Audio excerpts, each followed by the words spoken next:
My name is Vidhi Kalra Ballana and welcome back to my YouTube channel 5 Minute Economics, where I teach economic concepts in a span of just 5 minutes. Well, today's topic is very interesting and पता है ये topic ऐसा है जो हर student को difficulty होती है पढ़ने में. इवन मुझे जब मैं स्कूल में थी, when I learned this topic for the first time, I was highly confused. So I have come to solve your issues regarding foreign exchange rate. इस वीडियो में we'll talk about what is foreign exchange rate, the two types, fixed and floating, and basically how to determine flexible exchange rate में equilibrium, devaluation, revaluation, depreciation, appreciation, and basically इस video के बाद you'll be crystal clear with this concept, trust me. So stay tuned and don't forget to like this video. Do subscribe to 5 Minute Economics if you haven't already, and also follow me on my Instagram handle, which is also called 5 Minute Economics. Firstly guys, let me introduce you the topic. तो आपको पता हो exactly foreign exchange क्या होता है. तो foreign exchange क्या होता है? foreign currency होता है. अब हम इंडियंस के लिए foreign currency क्या है? पाउंड हो गया, डॉलर हो गया, दिरहम हो गया, और ये सब हमारे लिए फॉरेन करेंसी है. बाहर वाली कंट्रीज के लिए INR जो हमारा इंडियन रुपी है वो फॉरेन करेंसी है. सो बेसिकली जो दूसरी कंट्री की करेंसीज आर फॉरेन एक्सचेंज. अब फॉरेन एक्सचेंज रेट क्या होता है? Foreign exchange rate is the rate at which currency of one country can be exchange for other countries currency. अब वो क्या रेट है जो हमारा रुपया उनके दिरहम या उनके डॉलर के लिए एक्सचेंज हो सकता है. जैसे $1 इज इक्वल टू 90 रुपीज़. अगर वो $1 देंगे, हम 90 रुपीज़ तक का सामान वो हमसे खरीद सकते हैं, या हम 90 रुपीज़ देंगे तो हम $1 का ले सकते हैं. ये हमारा एक्सचेंज रेट है. ओके, अब 3 सिस्टम्स है गाइस इस के अंडर. जब हमारे पास है fixed exchange rate, floating exchange rate और मैनेज फ्लोटिंग.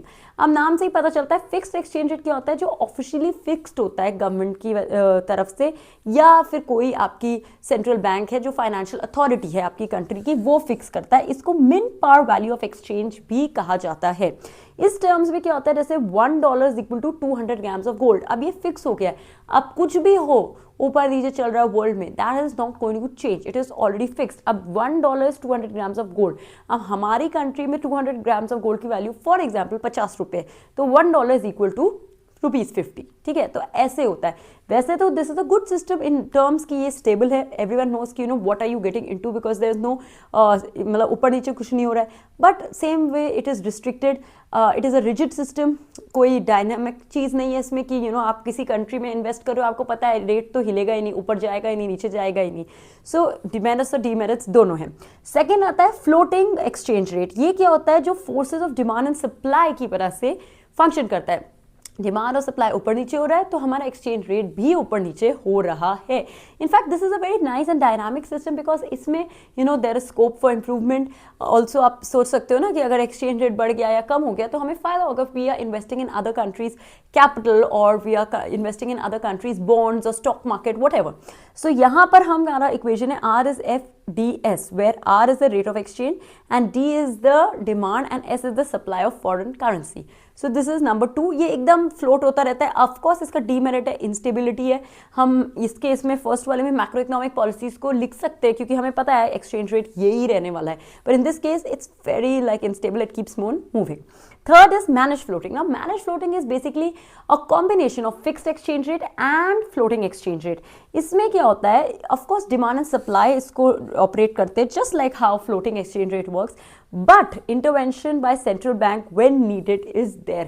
मतलब अगर कुछ बहुत ही उल्टा होने लग गया, we can just leave it on demand and supply, तब सेंट्रल बैंक, हर कंट्री का हमारा RBI है, इंटरवीन करेगा और उसको सेटल कर देगा. So this is also known as dirty floating. अब क्या होता है, जब foreign exchange rate excessively high हो रहा है, देन सेंट्रल बैंक कहेगा अरे नहीं भाई कुछ तो इसको रोको. In that case central bank sells foreign currency from its reserve और वो रेट को नीचे ले आता है. Vice versa foreign exchange rate अगर बहुत लो जा रहा है तो सेंट्रल बैंक क्या करेगा, खरीदेगा और रेट को ऊपर कर देगा. So remember this because people get confuse in these two. आप इसको एकदम फिक्स कर लो अपने माइंड में, कब हाई में सेल करेगा और रेट लो है तो बाय करेगा. So I hope you are clear with these 3 systems. Now let's come to the most important part, the crux of this chapter, which is determination of flexible exchange rate or equilibrium exchange rate. कैसे हम इसको determine करते हैं, हम ये सीखेंगे guys. Make sure that you attentive. तो अब हम sources of demand for foreign exchange, यानी कि हमें फॉरेन एक्सचेंज क्यों चाहिए. अब हमें फॉरेन एक्सचेंज चाहिए क्योंकि हमें वहाँ का गुड्स और सर्विसेज खरीदने हैं दूसरी कंट्री का, राइट. अगर हमें उनका कुछ सामान खरीदना है तो हमें उनके पैसे चाहिए होंगे, लाइक उनके INR में नहीं खरीद सकते, हमें पाउंड चाहिए या डॉलर चाहिए या व्हाटएवर चाहिए, लाइक यूरो चाहिए. फाइनेंशियल एसेट्स खरीदने उनके, या हमें कोई वहाँ हमारा रिलेटिव अब्रॉड में रहते हैं, हम उनको INR देंगे, उनको तो कोई फ़ायदा नहीं है ना, तो हम उनके लिए गिफ्ट अगर देंगे वहाँ पर उनके ही करेंसी का देंगे, right. Payment of international trade, अगर हम कुछ इंपोर्ट कर रहे हैं तो हमने उनका सामान लिया तो उनको हम INR देंगे, तो उनके लिए तो कोई फ़ायदा नहीं है, तो अगेन हमें फॉरेन एक्सचेंज चाहिए कि हम उनको उसके पैसे दे पाएँ। पेमेंट ऑफ इंटरनेशनल लोन्स कर पाए। टूरिज्म, हम घूमने जाते हैं, हम INR थोड़ी ना ले जाते हैं, यूजुअली हम USD ले जाते हैं और जिस भी कंट्री में जाते हैं उसकी करेंसी से एक्सचेंज कर लेते हैं, राइट। तो इसीलिए हमें फॉरेन एक्सचेंज चाहिए। अब गाइस सबसे इंपॉर्टेंट है, अब आपने डिमांड सप्लाई तो पढ़ा ही है, ऑफकोर्स पढ़ा होगा तभी ये चैप्टर तक पहुंचे हो फॉरेन एक्सचेंज रेट तक, ठीक है। अब डिमांड और प्राइस का क्या रिलेशन होता है? ऑलवेज इनवर्स, जैसे किसी सामान कोई महंगा हो जाता है, हम उसकी डिमांड कम हो जाती है क्योंकि वो महंगा हो गया। एग्जैक्टली सेम हम फॉरेन करेंसी में भी बात करते हैं, जब फॉरेन एक्सचेंज का प्राइस बढ़ता है तो डिमांड फॉर फॉरेन एक्सचेंज गिरती है। क्यों? अब एक्सचेंज रेट जब बढ़ रहा है, डिमांड गिर रही है, यानी कि इनवर्स रिलेशन है, just like demand and price, तब हमारा डाउनवर्ड स्लोपिंग डिमांड कर्व होता है। इसके ऊपर हम बाद में आते हैं, पहले मैं आपको एक एग्जांपल देती हूँ। अब वह हम देखते हैं $1 इज इक्वल टू ₹80, यानी कि हम 80 रुपये दे के $1 का सामान खरीद सकते हैं। अब फॉरेन एक्सचेंज रेट क्या हो गया? बढ़ गया, जिसकी वजह से हम देखते हैं $1 इज 90 रुपीज़। अब हमारे लिए ज़्यादा महंगा हो गया, राइट। अब हम फिर भी $1 का ही सामान खरीदे, पहले हम 80 रुपीज़ दे रहे थे, अब हमें 90 देने पड़े। जैसे ही हमारा फॉरेन एक्सचेंज रेट बढ़ा है, अब हम कहेंगे भाई हमारे लिए तो बाहर का सामान खरीदना बहुत महंगा हो गया। In that case our demand will fall as price has risen. इस केस में हम इंपोर्ट्स कम कर देंगे। एज आप अभी कंसिडर कर रहे हो अपने आप को एक इंडियन रेजिडेंट कंसिडर करो, और हम तब ये सोचेंगे जब हमारी करेंसी वीक हो रही है, 80 से 90 हो रही है, इन दैट केस हम लोग उनसे कम खरीदेंगे। Imports are falling, and here exactly what I have shown in this diagram. We have X axis पे demand for foreign exchange and Y axis पे एक्सचेंज रेट। जब हम सॉलिड लाइन वाला देखते हैं, ये बीच वाला 50 रुपीज एक्सचेंज रेट है, तो क्वांटिटी इज 100। जैसे ही एक्सचेंज रेट बढ़ गया, जैसे 80 से 90 यहाँ दिखाया, तो 50 से 60 हो गया, तो डिमांड फॉल हो जाती है। और जैसे एक्सचेंज रेट कम हो गया, 40 हो गया, इन दैट केस हमारी डिमांड क्वांटिटी डिमांडेड बढ़ जाती है। And if we join these all equilibrium points, we get a DD curve which is the downward sloping demand curve. So इसीलिए नेगेटिव या डाउनवर्ड स्लोपिंग है, क्योंकि रिलेशनशिप ही inverse है। So guys, now we study the demand part, now let us study the supply part. Now how do we get the supply of foreign exchange? हमें कैसे मिल रही है उनकी currency? So if they are exporting something from our country, obviously they are going to give us the foreign exchange. If they are investing in our country, if someone staying abroad is gifting us, or maybe they are purchasing, like non-residents of the country or people from foreigners are purchasing from us, तो obviously वो हमें अपनी currency दे रहे हैं। So how we are getting the supply of foreign exchange? Now exactly how supply and price are, here also we have the same direct relationship. When price of foreign exchange rises, the supply of foreign exchange also rises. They are directly related and vice versa, यानी कि price गिरता है तो supply गिरती है। So exchange rate बढ़ता है, supply of foreign exchange is rising. How? Now for example, $1 is ₹50, okay?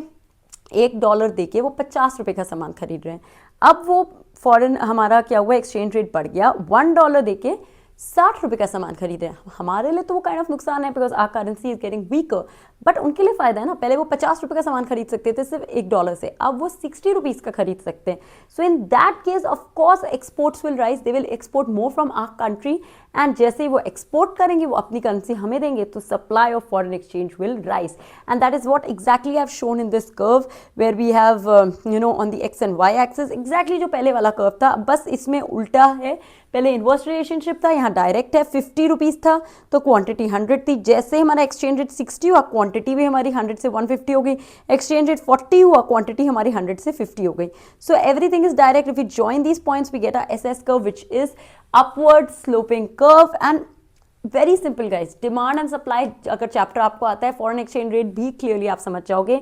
If we this is a very simple curve I made, simply you can make it. जो पहले वाला curve था, और अगर हम ये कर्व को साथ में प्लॉट करें, डिमांड एंड सप्लाई, और जो पॉइंट E है equilibrium point, that is the equilibrium rate of exchange. So lastly guys, coming to the last bit of this chapter, which is what happens when the exchange rate changes. Exchange rate बढ़ जाता है, exchange rate कम हो जाता है, which is basically depreciation or appreciation.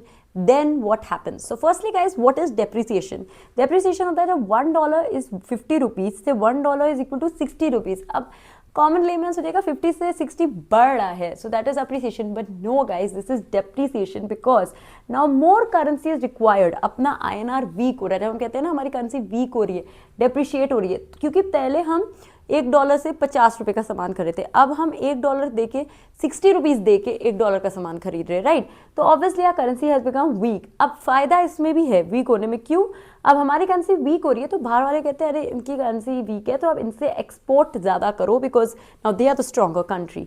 But in that case imports fall रहे। Imports क्यों fall रहे? क्योंकि हमारे लिए उनका सामान खरीदना महंगा हो रहा है। So in this case exports rise and imports fall when depreciation happens. Coming vice versa उल्टा अप्रिसिएशन। अप्रिसिएशन क्या होता है ना, $1 50 रुपीज से $1 40 रुपीज हो रहा है। अब अगेन आप सोचोगे 50 से 40 गिर रहा है, नहीं गाइज, ये अप्रिशिएट हो रहा है। Our currency is becoming stronger. इस करेंसी इधर वीक हो रही थी या INR हमारा स्ट्रॉन्ग हो रहा है, बिकॉज अब लेस करेंसी रिक्वायर्ड है। पहले हम 50 रुपए दे के $1 का सामान ले रहे थे, अब हम सिर्फ 40 दे के $1 का सामान ले सकते हैं। इस वे से आप सोचिए। So in this case of course exports follow रहेंगे। बाहर वाले कहेंगे अरे ये तो बड़ा महंगा हो गया, इनका INR स्ट्रॉन्ग हो गया, तो एक्सपोर्ट्स गिरेंगे। But for us buying from their country is becoming cheaper. In this case imports rise. Please guys, ये part पूरा मतलब fix कर लो माइंड में, don't get confused with this at all. Again coming diagrammatically to show these two diagrams, यहाँ पर हम depreciation का case देख रहे हैं और यहाँ पर appreciation का केस देख रहे हैं। जब depreciation का केस हो रहा है, BC DDSS कर्व हमारा था जो इक्विलिब्रियम का राइटवर्ड शिफ्ट हो रहा है, डिमांड बढ़ रही है किसकी? एक्सपोर्ट्स की। ओके और इस केस में हम देख रहे हैं क्वांटिटी है, एक्सचेंज रेट है। अगेन BCDS से हम E से E' आ रहे हैं, हमारा सप्लाई बढ़ रही है फॉरेन एक्सचेंज रेट की। So this case you see guys, rightward shift, ये डिमांड कर्व का, ये सप्लाई कर्व का। This is during depreciation, what happened? DD rightward होगा, दिस इज अप्रिसिएशन के टाइम SS राइटवर्ड होगा। डोंट गेट कंफ्यूज, जब यहाँ पर हमारा रेट हम देखते हैं R से R1 बढ़ रहा है, सो दिस हैपेंस। और इस केस में हमारा R से R1 फॉल हो रहा है, then our supply curve is shifting. Okay, ये डायग्राम्स इतने भी इंपॉर्टेंट नहीं है, आई वुड से कम आते हैं। The previous ones which we did are more important, but these terms what I have just told you is extremely important. Now you must have heard about a term को devaluation and revaluation. Well ये काफी similar है। Depreciation और devaluation almost same चीज है guys. In this case again our currency is becoming weaker, यही devaluation है। बट डीवैल्यूएशन में क्या होता है? गवर्नमेंट कर रही है। डेप्रिसिएशन डिमांड और सप्लाई के मार्केट फोर्सेस से हो रहा है। In this case we see ये फ्लेक्सिबल एक्सचेंज मार्केट में होता है और ये फिक्स्ड एक्सचेंज रेट मार्केट में होता है। अगेन अप्रिसिएशन एंड रीवैल्यूएशन, जब गवर्नमेंट इंटरवीन करके करेंसी को स्ट्रॉन्ग कर रही है तो रीवैल्यूएशन है। जब मार्केट सप्लाई, डिमांड और सप्लाई मार्केट से इन्फ्लुएंस होकर अप्रिशिएट हो रहा है तो दिस इज अप्रिसिएशन। ये अगेन होता है फ्लेक्सिबल मार्केट में और ये होता है फिक्स्ड एक्सचेंज मार्केट में। So I hope you're crystal clear with these concepts guys. कोई भी डाउट हो ask me in the comment section below. इस चैप्टर का एक्सटेंशन है जिसमें foreign market, foreign forex, spot forward market के बारे में हमने बात की है. I've already made a video on that. I'll attach its link in the comment section below. And thank you so much guys for watching this video and I'll see you in the next video pretty soon.